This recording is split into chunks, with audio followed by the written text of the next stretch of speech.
Yankees hosting the Mets, and the Mets are minus 130 on the money line. The Yankees are plus 110. The over-under is 8.5 runs. The Mets laying a run and a half on the run line are plus 122, meaning if you bet them that way, they must win this game by 2. If they win by 1 and you bet them that way, you would lose.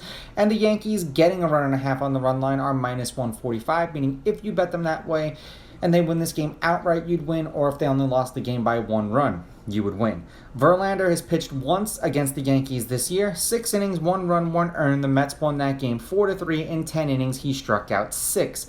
The Mets are 4-6 as a team in his last 10 appearances. He's averaging 5 2/3 innings pitched and 5 strikeouts per game in his last 10 games.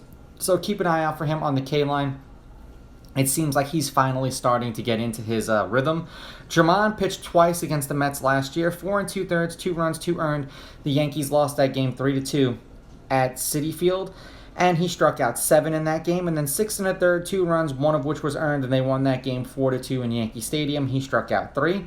The Yankees have lost his last 2 appearances. They are 6-4 as a team in his last 10 appearances. He's averaging 5 innings pitched and 5.4 strikeouts per game in those last 10 games. So another guy who's pretty much averaging a batter an inning. Keep an eye out for both of these guys on will there be a strikeout in this inning and the K line.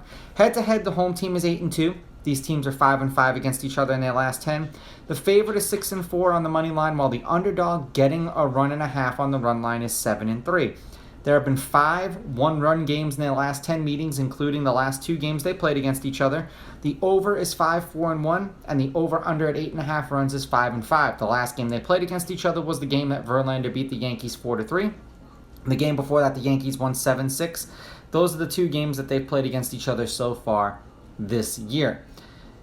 The Mets are 4-6 in their last 10. They are 1-3 in their last 4, losing to the White Sox 6-2, then beating the Red Sox 5-4, and then losing 8-6 and 6-1 to the Red Sox.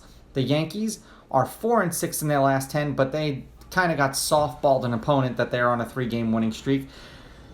They lost to the Angels 7-3, and then swept the Royals in a 3-game series 5-4, 5-2, and then 8-5. For whatever the reason is, when Verlander pitches against the Yankees, he brings his A game. So I'm going to take the Mets with the money line. I will take the Yankees with the runs because of the stats. And I'm torn with the over-under, but I'm going to lean under in this game. These are just my picks. If you disagree, please go with your gut, and please bet responsibly.